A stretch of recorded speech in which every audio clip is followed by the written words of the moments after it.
समांतर श्रेणी चैप्टर चल रहा था, उम्मीद है आप लोग पढ़ रहे होंगे। बुक अगर नहीं मिल पाई है तो बुक को डाउनलोड कर लीजिए, एनसीईआरटी बुक के नाम से आपको मिलेगा। डाउनलोड करके जो चैप्टर पढ़ाया जा रहा है उसी चैप्टर को नोट करके तब वीडियो को देखा करिए। जैसे गणित के क्लास में आप जाते हैं तो बुक लेकर जाते हैं, बुक सामने रखते हैं, क्वेश्चन टीचर बताता है, उसके बाद आप अच्छे से समझते हैं। ठीक उसी प्रकार से आप इसकी पढ़ाई करिए, ठीक है। तो मैंने समांतर श्रेणी चैप्टर पढ़ाया था, पहला चैप्टर मैंने बताया था, ठीक है। उसमें कुछ क्वेश्चन आपको मैं और बता दूंगा, तो उसके पहले आप समझिए क्या आज मैं बताने जा रहा हूं। देखिए, अगर प्रथम पद आपको दिया गया है और सार्वंतर दिया गया है, ठीक है, प्रथम पद और सार्वंतर आपको ज्ञात हो तो समांतर श्रेणी कैसे लिखते हैं? प्रथम पद, फिर प्रथम पद में सार्वंतर जोड़ देंगे, फिर उसमें फिर सार्वंतर जोड़ देंगे, प्लस 2d हो जाएगा, फिर इसमें सार्वंतर जोड़ देंगे प्लस 3d, फिर सार्वंतर जोड़ देंगे प्लस 4d। तो एक प्रकार से फार्मूला के तरीके से इसको समझिए आप। ये सूत्र है, किस बात का सूत्र है कि आपको अगर प्रथम पद दिया गया है, सार्वंतर दिया गया है, तो आप समांतर श्रेणी इस सूत्र से लिख सकते हैं। अब देखिए इसका एग्जांपल एक मैं लूं, जैसे मान लीजिए आपको प्रथम पद कोई दिया है 3 और सार्वंतर दिया है 5। प्रथम पद दिया है 3, सार्वंतर 5, ठीक है। तो देखिए पहला पद a, फिर दूसरा पद a प्लस d, तीसरा पद a प्लस 2d, चौथा पद a प्लस 3d। देख रहे हैं, ऐसे आप आगे लिख सकते हैं, जितना चाहे उतना लिख सकते हैं। तो पहला पद 3 है और फिर a प्लस डी माने 3 प्लस 5, 3 प्लस 5, फिर 3 प्लस 2d माने 2 गुणे 5, 2 गुणे 5 कितना हो जाएगा 10, फिर 3 प्लस ये 3 है ना, 3d माने 3 गुणे 5 15, तो 3 8 13 18। देखिए 3 में 5 जोड़ेंगे 8, 8 में 5 जोड़ेंगे 13, 13 में 5 जोड़ेंगे 18। एक समांतर श्रेणी मिल गई।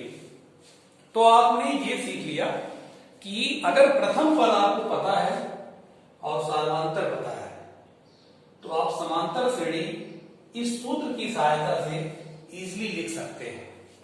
दो मुख्य चीज हैं इसके, प्रथम पद और सार्वंतर, तो आप श्रेणी लिख सकते हैं। तो 5.1 का मैं एक आध क्वेश्चन और बताता हूं, क्योंकि आप हो सकता है एक आध फंसे होंगे उसमें। 5.1 में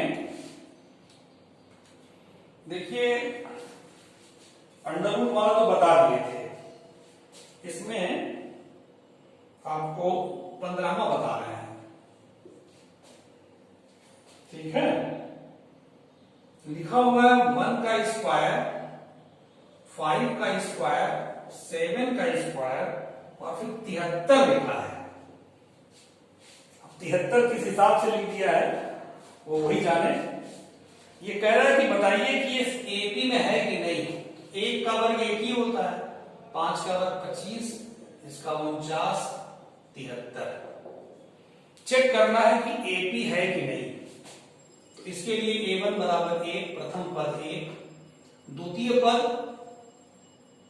25 है, तृतीय पद 49 है ना। तो निकालिए a2 माइनस a1। चलिए a4 भी लिख लीजिए, a4 कितना है 73, a4 कितना है 73। तो a2 माइनस a1 किए, a2 माने दूसरा पद 25 माइनस 1 बराबर 24, फिर a3 माइनस a2 करिए, 49 माइनस 25 बराबर 24, फिर a4 माइनस a3 करिए, क्योंकि ये चौथा पद थोड़ा सा गड़बड़ दे दे रहा है, मतलब उटपटांग दे दे रहा है, इसलिए चौथा पद भी जाके चेक करेंगे आप। 73 माइनस 49, 73 माइनस 49 घटाइए, 13 में से 9 गया, 13 में से 9 गया 4 और 6 में से तो है, तो देखिए सार्वंतर बराबर आ रहा है। चूंकि सार्वंतर समान है समान है, इसलिए दी गई श्रेणी क्या है? समांतर श्रेणी है, माने एपी है। एपी शॉर्ट में कहते हैं समांतर श्रेणी को। जब दी गई श्रेणी एपी है तो हमें क्या ज्ञात करना है? इसका सार्वमांतर। तो सार्वमांतर तो ही आया है 24, सार्वमांतर ही आया है, सार्वमांतर डी बराबर 24 हो गया। इनके 3 और पद लिखिए, मतलब 1 2 3 4 पद तो लिखा ही है और आगे 3 पद और लिखना है, ठीक है? तो अगले 3 पद, अगले 3 पद, अरे पहला, दूसरा, तीसरा, चौथा तक तो है, 5वां, 6वां, 7वां, 5वां पद लिखना है A5। A5 के लिए क्या करें? इसमें डी जोड़ दीजिए, माने A4 में डी जोड़ दीजिए। A4 कितना है? चौथा पद 73 प्लस 24 कितना आ गया? 97। फिर 5वां पद हो गया, 6वां बता दीजिए। 6वां माने A6। A6 कैसे आएगा? A5 में डी जोड़ दीजिए। A5 आया है 97 प्लस 24, 7 4 11, 9 2 11 12, 121 आ गया। फिर A6 में डी जोड़ दीजिए, 121 में 24, 145 हो गया। तो अगले 3 पद हो गए, अतः अगले 3 पद आ गए आपके कौन कौन? 97 आ गया, माने 73 के आगे के 3 पद, 97 आ गया, 121 आ गया और 145 आ गया। ठीक है, तो इस तरह से 5.1 चैप्टर आपका समाप्त हो गया। अब मैं जो बताने जा रहा हूं वो चीज ध्यान से सुनिएगा और उसके बाद फिर नोट करिएगा। बहुत इंपॉर्टेंट मैटर है। समांतर श्रेणी बहुत इंटरेस्टेड चैप्टर है और फर्स्ट ईयर में आपका 10th में पढ़ रहा है ना, तो फर्स्ट ईयर में बहुत ज्यादा इसका यूज है। आने वाले क्लासों में भी यूज मिलेगा, सेकेंड ईयर में फिर और बड़ी कक्षाओं में, ठीक ना? ध्यान से पढ़िए समांतर श्रेणी। देखिए, जैसे अभी आपसे कोई कहे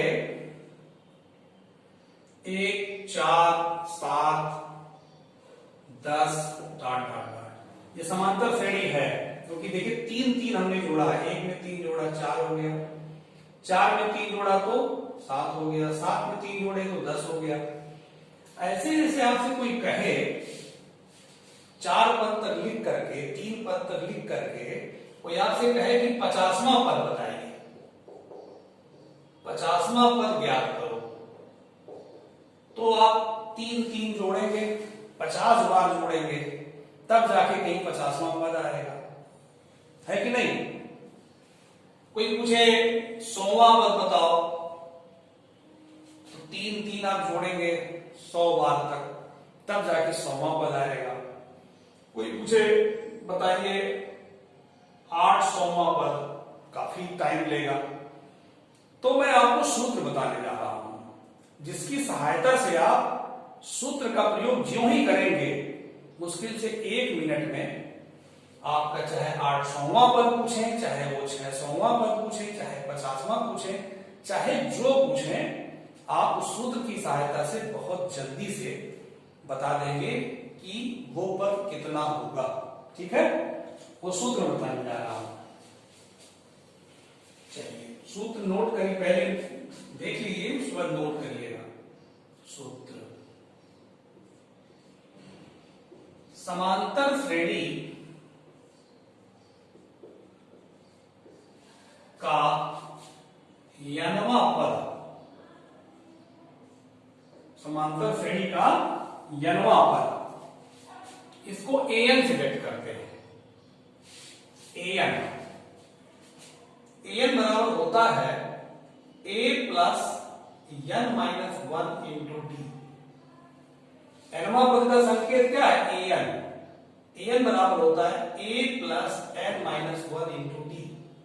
ये फार्मूला है। इसमें जो a है ना, ए, ये प्रथम पद है, इसको A1 भी आप कह सकते हैं, पूर्व में कहे हैं आप। ए क्या है? प्रथम पद है। n क्या है? पदों की संख्या। श्रेणी जब देगा ना, तो जैसे 800वां पद पूछा तो पदों की संख्या 800 हो गई। 50वां पद पूछा तो n बराबर 50 हो गया, n हो गया। अब b क्या है? सार्वधातुक, जो कि पहले बता चुके हैं, ठीक है। तो n वां पद जो है ये उसका सूत्र है, इस सूत्र की सहायता से आप किसी भी समांतर श्रेणी का कोई भी पद तत्काल ज्ञात कर सकते हैं। आप n वां पद को देखिए और क्या कहते हैं, इसको नोट में लिखिएगा। नोट पहला, n वां पद को व्यापक पद भी कहते हैं, व्यापक पद भी कहते हैं। फेयर कॉपी पे अच्छे से नोट करिएगा, बहुत कायदे से हम पढ़ा रहे हैं, जान लीजिए। आप एकदम अगर अच्छे से पढ़ेंगे तो आपका एक दिन का समय नुकसान नहीं जाएगा। दूसरा, n वां पद को अंतिम पद भी कहते हैं, n वां पद को अंतिम पद भी कहते हैं। अभी मैं दोनों को बता रहा हूं क्यों ऐसा कहते हैं। देखिए, n वां पद को व्यापक पद भी कहते हैं। व्यापक पद का मतलब क्या होता है? वह पद जिसमें सभी पद समाहित हो, उसे व्यापक पद कहते हैं।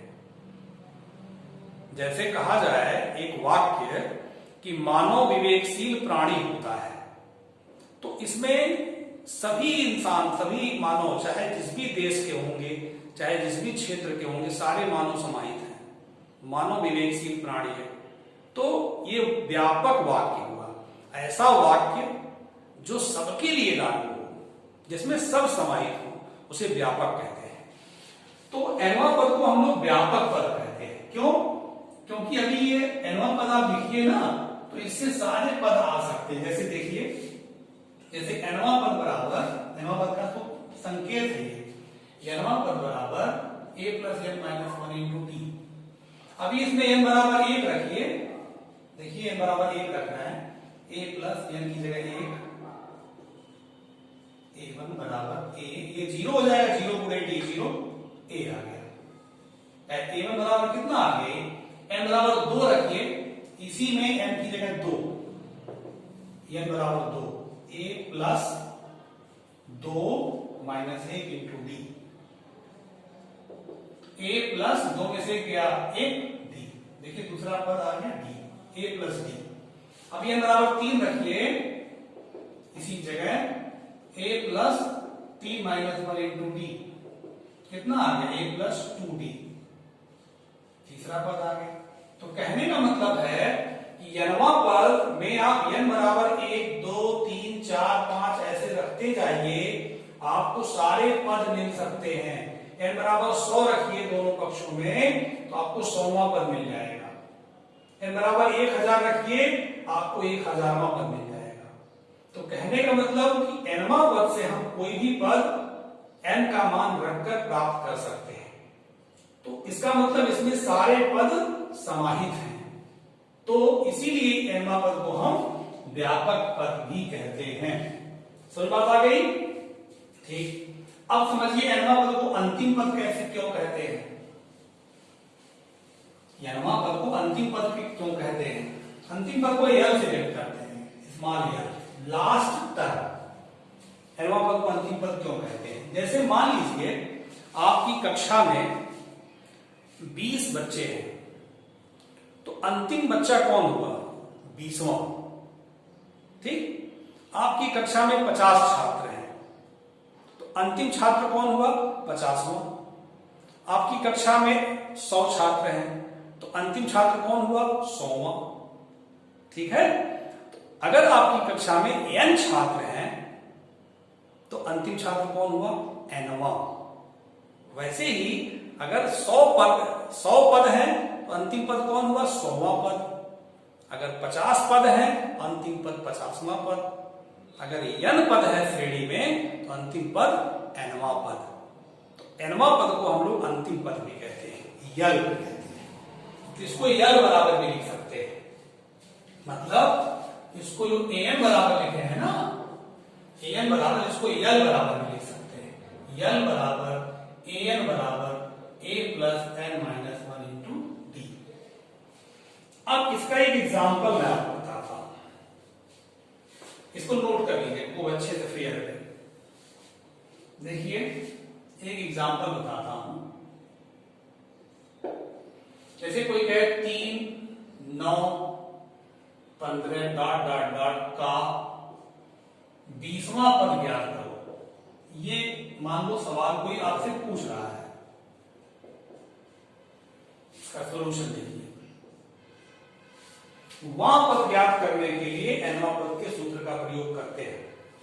इसमें पहले छांट लीजिए, प्रथम पद कितना है 3, इसका मतलब a बराबर 3, एक छंट गया।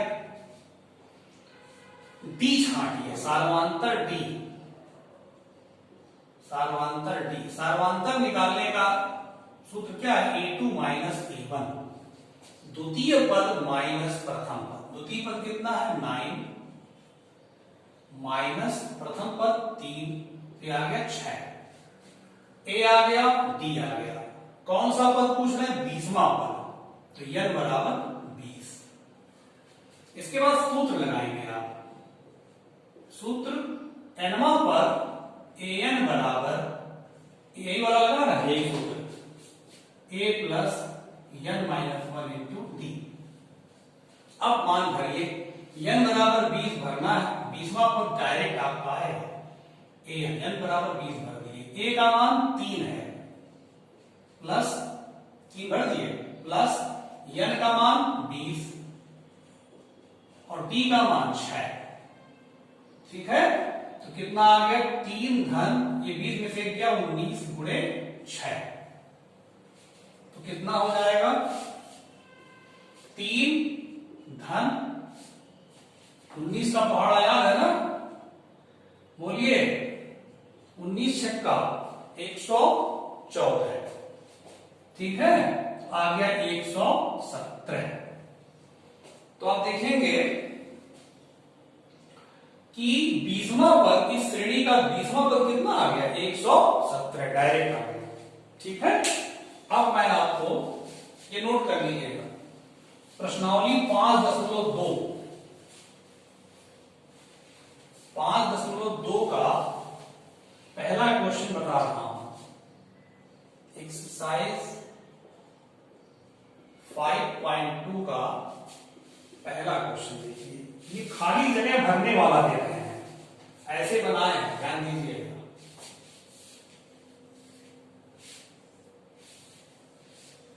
ऐसे बनाए हैं, ए डी एन और ए एन, 7, 3, 8, ये खाली जगह है, ये पहला है। दूसरा -18 खाली जगह 10 और ये 0। तीसरा है खाली जगह -3, 18, -5। चौथा है -18.9, 2.5, खाली जगह 3.6। पांचवा है 3.5, 0, 10.5 खाली है, ठीक है। ये क्वेश्चन है। अब इसमें जो दे रहे हैं, ये a प्रथम पद है, d सार्वांतर है, n पदों की संख्या है, an nवां पद है, ठीक है। यही प्रश्न में ऊपर लिखे हैं। पहला आप जैसे लगाने चले, देखिए क्या दिया है, a दिया है 7, d बराबर 3, n बराबर 8, an बराबर पूछ रहा है। तो सूत्र आपको बताएं, अभी बताए हैं, an बराबर a plus n minus 1 into D. A भर दीजिए, कितना है 7, n कितना है 8 और d कितना है 3। देखिए तो 7 धन 8 में से किया 7 गुणे 3, 7 धन 21 बराबर 28। यहां 28 भरा जाएगा, कितना हो जाएगा 28। ये पहला लग गया, ठीक है, इसको नोट कर लीजिएगा। दूसरा मान ये लगाने आप चले, पहले छांट लीजिए। a बराबर -18, n बराबर 10, an बराबर 0। जो दिया है उसी को छांटिए, जो निकालना उसको नहीं छांटिए, ठीक है। अब सूत्र फिर वही लगाइए, an बराबर a plus n minus 1 into D. an कितना है 0, a -18, n 10 और d निकालना है। तो 0 -18 धन 10 में से क्या 9 d, 18 इधर करिए, 18 बराबर 9d। तो d बराबर 18 बटा 9, 9 से काटिए तो d बराबर 2, ठीक है। ये आपका d बराबर 2 आ गया। समझ में आ रहा है ना। इसी तरीके से आप देखिए थर्ड लगाइए। थर्ड में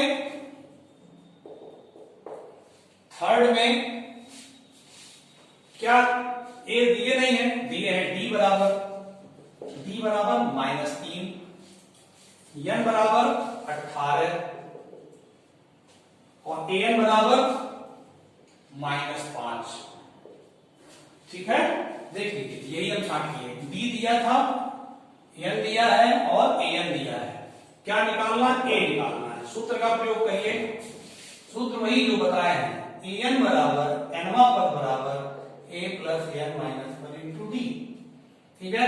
an कितना है -5, a निकालना है, n कितना 18 और d कितना है -3, ठीक है। -5 a धन ये 17 गुणे -3, ऋण धन का गुणा ऋण, 17 3 51, a इधर -51 इधर आएगा, -5 प्लस 51, तो a बराबर हो जाएगा 46, ठीक है। यहां कितना बढ़ जाएगा 46। ऐसे चौथा आप लगाएंगे जब, ठीक है। चौथा देखिए, चौथा क्वेश्चन, चौथा a बराबर दिया है -18.9, d बराबर 2.5 और n निकालना है, an बराबर दिया है 3.6। देखिए सूत्र वही, क्या an बराबर a plus n minus 1 into D, ठीक है। an कितना है 3.6, a कितना है -18.9, n निकालना है और d कितना है 2.5। ये इधर करिए, 3.6 धन 18.9, ये इधर करिए, बराबर n माइनस 1 2.5। ये जोड़िए, 9 6 15, 18 3 21 22, n माइनस 1 2.5, n माइनस 1 इधर करिए, 22.5 बटा 2.5, ठीक है। तो ये कितना हो जाएगा, काटिए, 25 9 बार जाएगा, ये 9 बार जाएगा, तो ये एक इधर करिए, 9 धन 1, तो कितना आ गया, n बराबर 10, ठीक है। n बराबर कितना हो जाएगा 10। तो ऐसे ही आप पांचवा आराम से आप लगा लेंगे, 4 बता दिए, एक तो लगा लेंगे आप आराम से। तो ये हमारे ख्याल से आपको समझ में आया, ठीक ना। तो खूब अच्छे से वीडियो को देख करके, काफी पे अच्छे से लिख करके, जब आप अगला वीडियो देखें तो पिछले वीडियो की चीजें आपके दिमाग में होनी चाहिए। आप उसको दोहरा करके तभी अगला वीडियो देखा करें, तभी समझ में आएगा, तभी हमारी मेहनत जो है सफल होगी।